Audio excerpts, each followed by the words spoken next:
Hey guys, it's Melissa here from melissaoatman.com. Welcome to another episode of Awaken Your Inner Awesomeness. I'm so delighted you're here with me today. Today we have a special guest. We have today with us Miss Krishna Avalon. Krishna is a licensed acupuncturist, a certified holistic health coach, a Psych-K facilitator. She does breath work and guides others in that, and is a somatic practitioner who's guided over 24,000 patients and clients to their health and wellness goals over the last 18 years.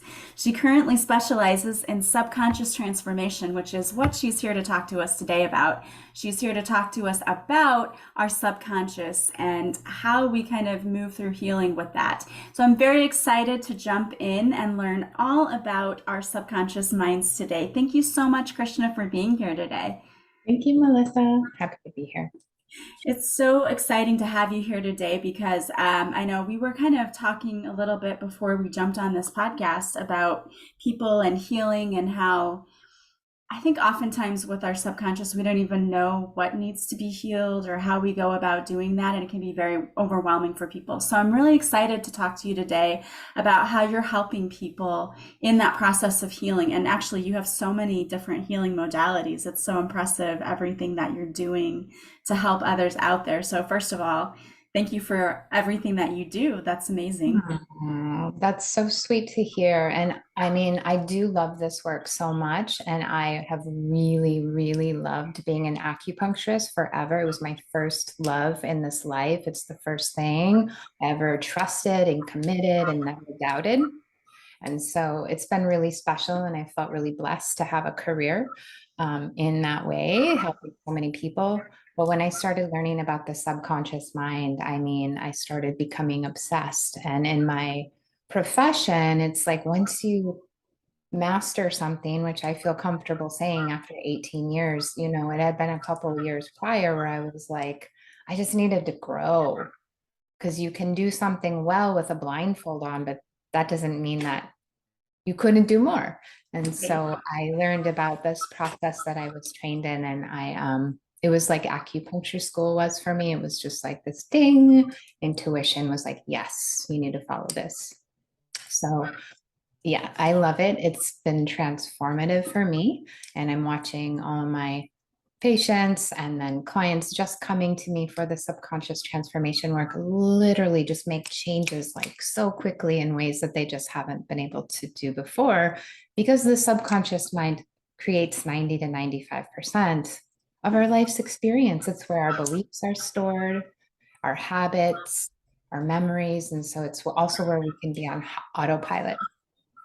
Yeah, and I don't know about you and what your experiences have been lately, but I've been feeling lately like a lot of the subconscious stuff is coming up for me as far as like dreaming. For me, I when I go to sleep at night, a lot of things from my past show up in my dreams. And I feel like there's a lot of healing work, that I've been doing and going through that's showing up in that way. And I think that's happening for a lot of people right now. I think a lot of people are being called to heal past traumas, to heal their old limiting beliefs and stories that they've been telling themselves. Are you seeing that a lot with your patients lately?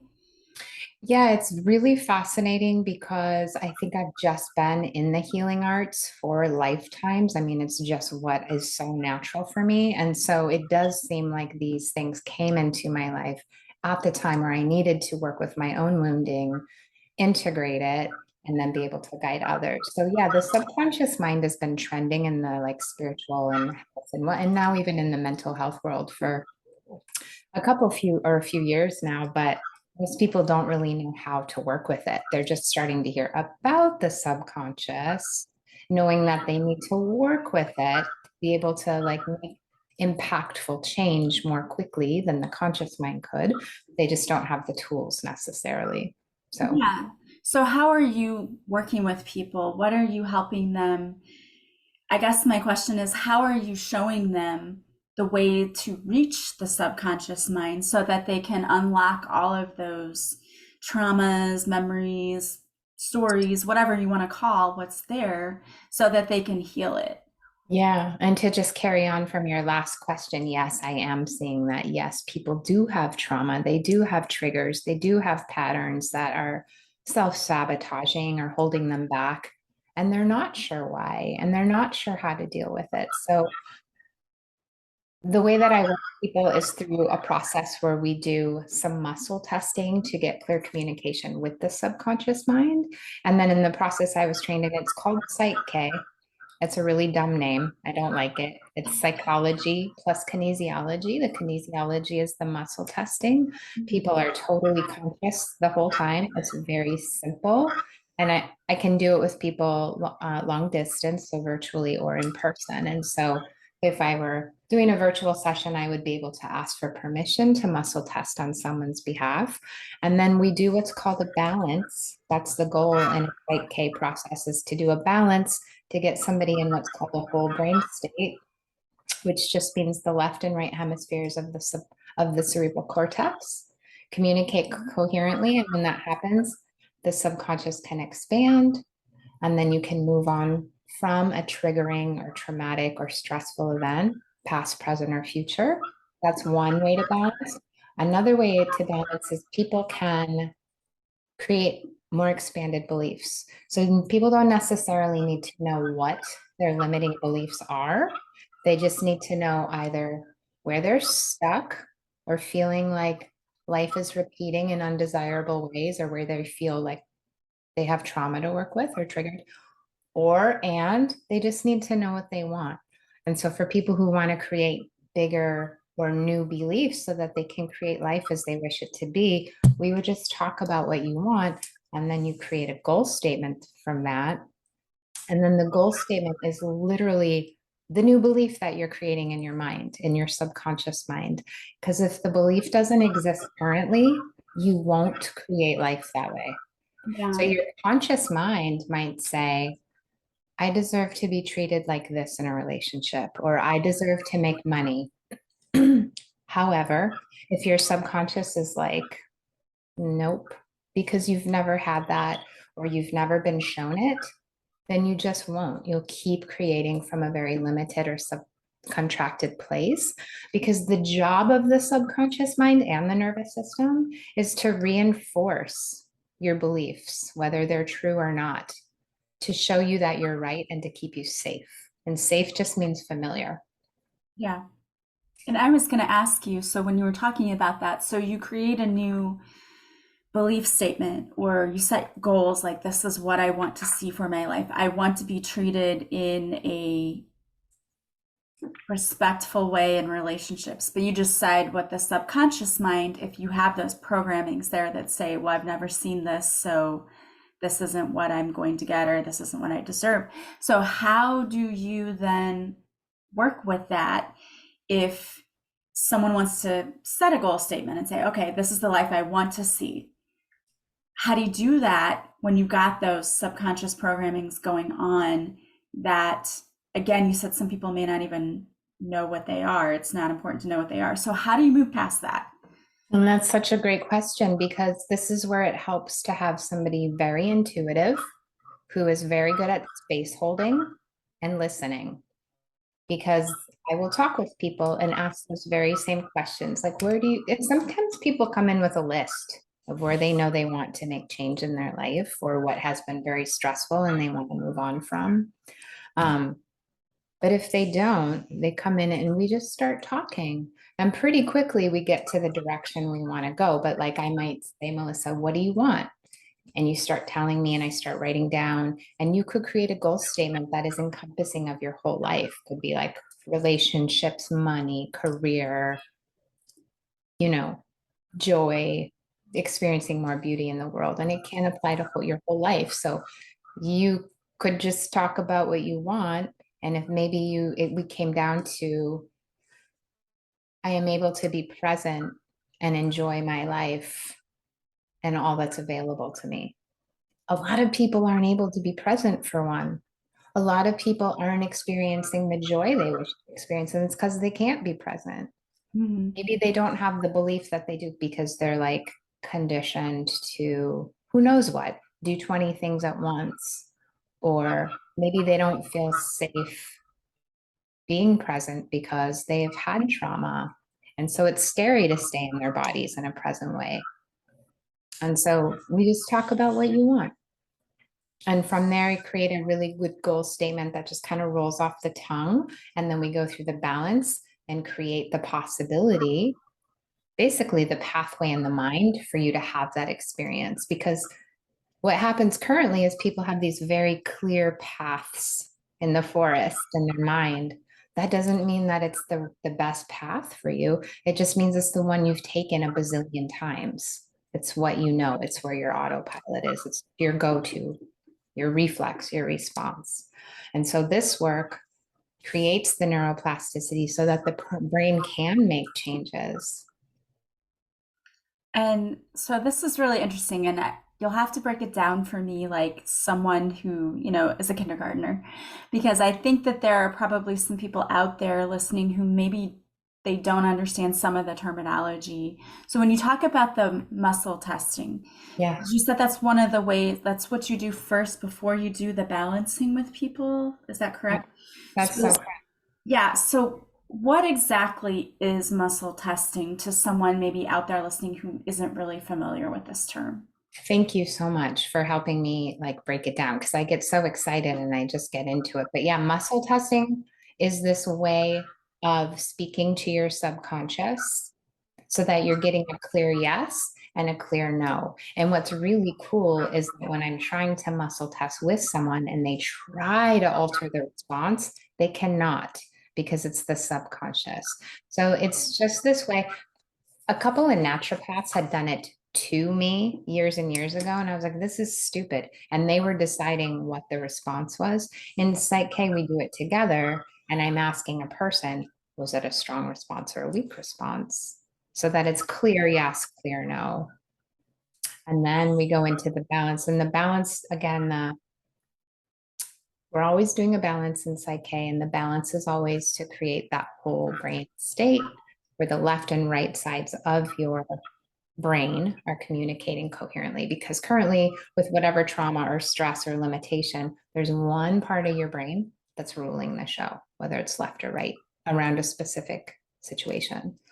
So you sit there in the balance. We call it a whole brain posture. There's different posturing depending on the balance that you sit in until you notice what we call a shift. And then once that shift happens, that essentially means that the subconscious has expanded and maybe you did peacefully move on, peacefully unattach from a trigger or a stress or a trauma. Or if you're creating a goal statement, you're doing whatever statement or balance we're doing, again, until you notice a shift, that means that the pathway's been created in your mind. And then we muscle test afterwards to make sure there's been a change.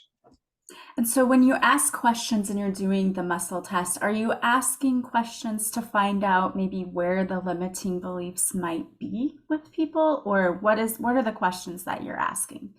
Not at all. It's entirely based on a person and like what they come into me with. But I would just say my personal coaching questions with this kind of work, especially, is again, if people don't come in with their lists, then I'm asking them, okay, is there somewhere you haven't been able to move on in your life? Are you feeling stuck? Are you repeating patterns that are not desirable?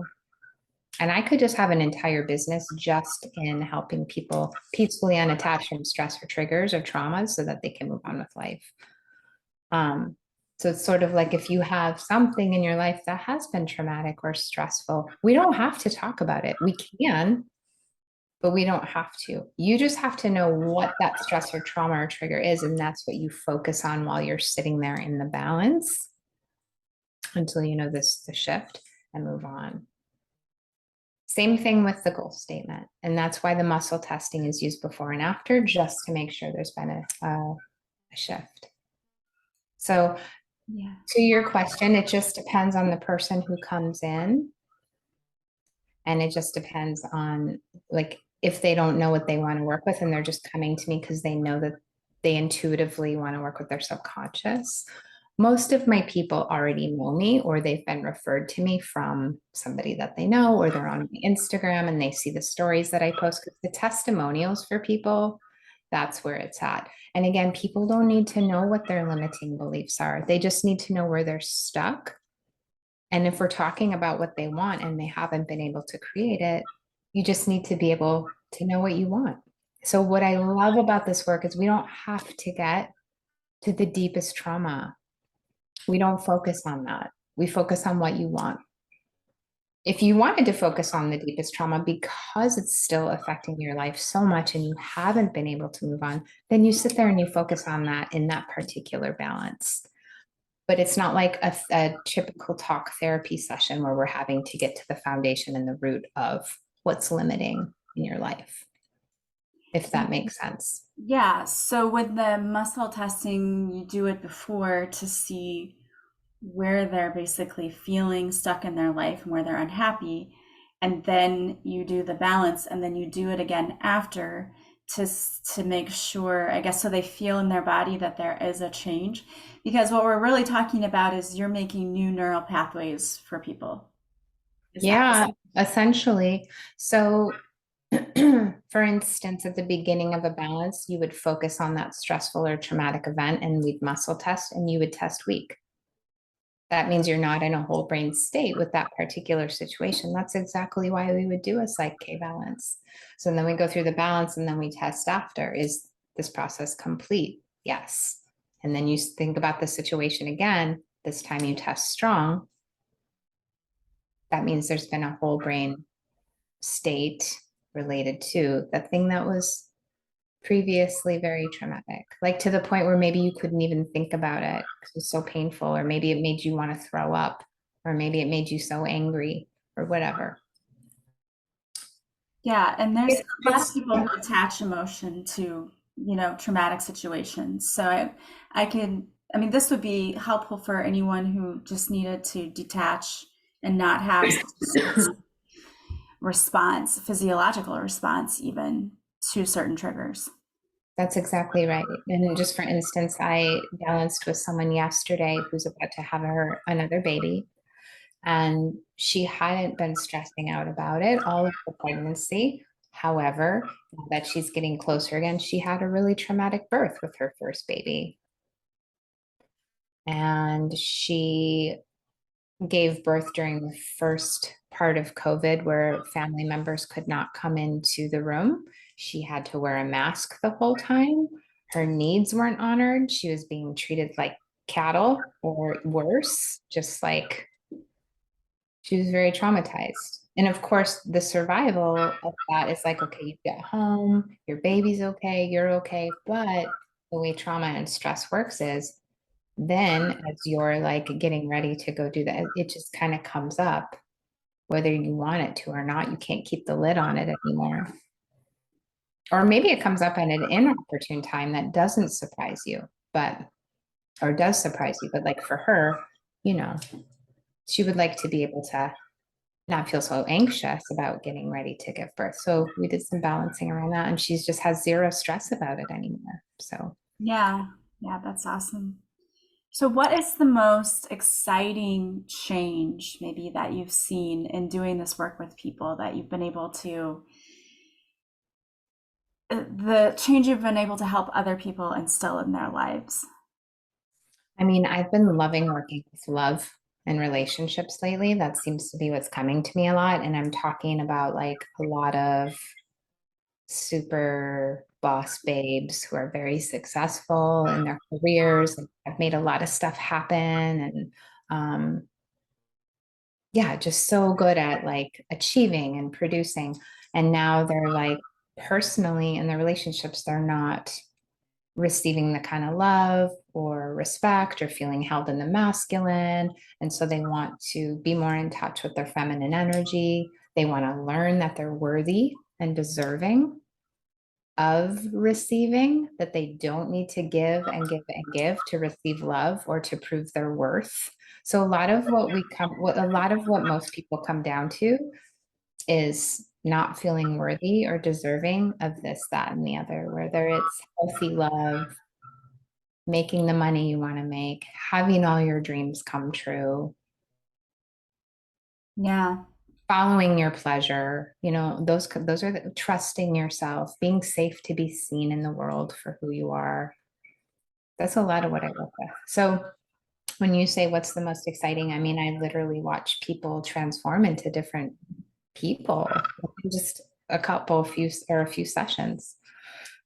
And how many sessions do people normally need? And I know probably everyone's going to be different, but on average, how many sessions does it take for people to see real change with this process?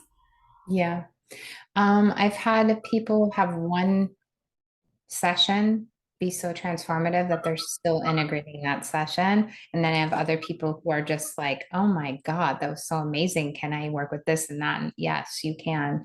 So I have a single session if you're just trying to explore what is this work and what kind of changes will I notice. Sometimes, a lot of times, people do three. And then if people really want to transform their subconscious, then 10. And the people who've purchased like the 10 series within 4 or 5 sessions, literally all of a sudden they're able to say no that to things they weren't able to say no to.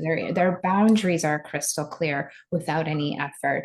They are being they're having different experiences in the world with other people, because when we have limiting beliefs or any beliefs, we're broadcasting a frequency, if you will, from our minds and sending it outward. So you can imagine, if you have more expanded beliefs about your own self-worth and what you deserve, you are going to have different experiences in the world. So yeah, it depends. One session can be amazing. 3 is like we can do a lot of work, and 10 is like, do you want to transform your life? So Awesome. yeah. That's good to know. And so, if there's anyone out there listening who is interested in booking a session with you, or maybe they just want to follow you, do you have, I noticed on your website you have resources in that. So maybe there's someone who just wants to learn more, or maybe they're saying, yeah, this sounds like something that I would love to look into. What's the best way for them to follow you? Yeah, I mean, my website is really good for explaining like why the subconscious, who needs this work, how can I benefit, and then the particular process of Psych-K that I was trained in, and more about me. The resources page is nice because there are videos and some like sound clouds and stuff that are basically somatic meditation. So you get a sense of what it is to work with me, because I specialize in the nervous system as well, helping people feel safe in their bodies using somatic practices so that they can trust themselves more to be in the world in a present way. Yeah, and I guide breath work as well. So that resources page is good, and everything's just under my name. So my website is my name. I do post a lot of testimonials and stories on Instagram when I feel like it, not always. And I don't post super often, but I do connect with a lot of people there. And then I do have a LinkedIn page that I post my podcasts and stuff on, and sometimes recruiters reach out to me there. But I'd say my website or Instagram. Okay, and we are going to have those links in the show notes too. So if anyone's interested, to go and look at some of the videos or just read more about what this technique is, we'll have the links so you can click directly there and find it. Thank you so much for explaining this method and how you're helping people. It is something, I mean, I've heard, I've know about the subconscious mind, but I've never heard of this particular method before, the Psych-K method. So it's really interesting. And when you were talking about doing the muscle testing and all, it made me think of really doing intuition work, where you learn how to read your body and read what's a yes or a no in your body, so that we can learn how to learn more from our bodies, which I think is so super important. It's so super important. And I will just say that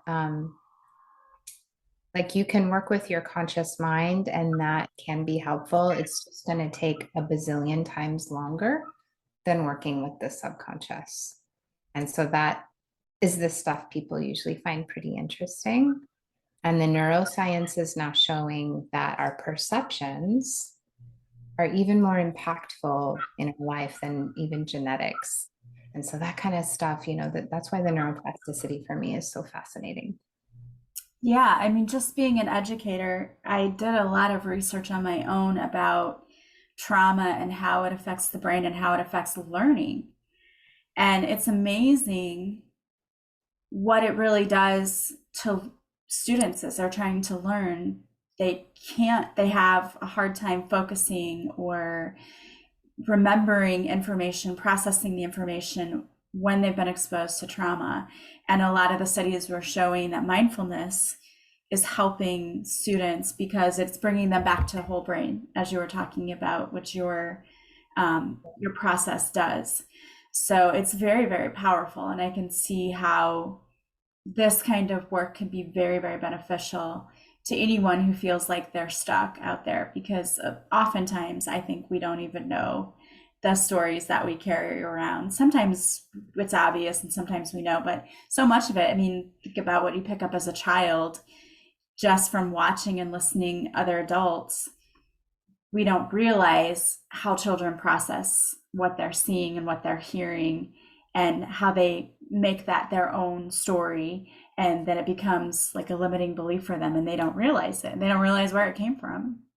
Exactly. And that's so true. It's not just either from those first years or our parents or teachers. It comes from the music that we listen to. It Mm-hmm. comes from the all of the programming pretty much on mainstream. I mean, a lot of it has the same theme and it's very disempowering. And it's very give your power away. Like, I won't be good enough until I have you. You know what I mean? Just all these messages about like, oh, I need a bunch of drugs or some therapy because I'm so effed up. It's like you repeat that stuff. Yeah, it's going to get into your subconscious. One of the ways to work with the subconscious is repetition. And so that stuff is designed that way for a reason as well. So yeah, it's fascinating.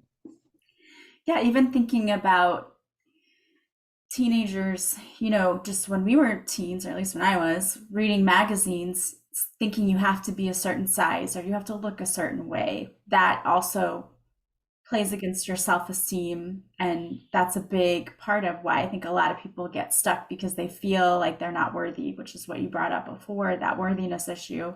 And now it's even worse because there's social media. And so kids are always comparing themselves to other people. And it's like instant all the time, always in your face. Exactly. Well, thank you so much again for being here today and for sharing your method and the way that you're helping people. And I encourage anybody who's out there who wants to learn more to go to your website. And again, we'll have that link, or follow you on Instagram because you do post reels and stories sometimes that share your results, that's always the most exciting thing to see is how this is helping and changing people's lives. So thank you so much again, Krishna. So nice to meet you. Thank you, Melissa.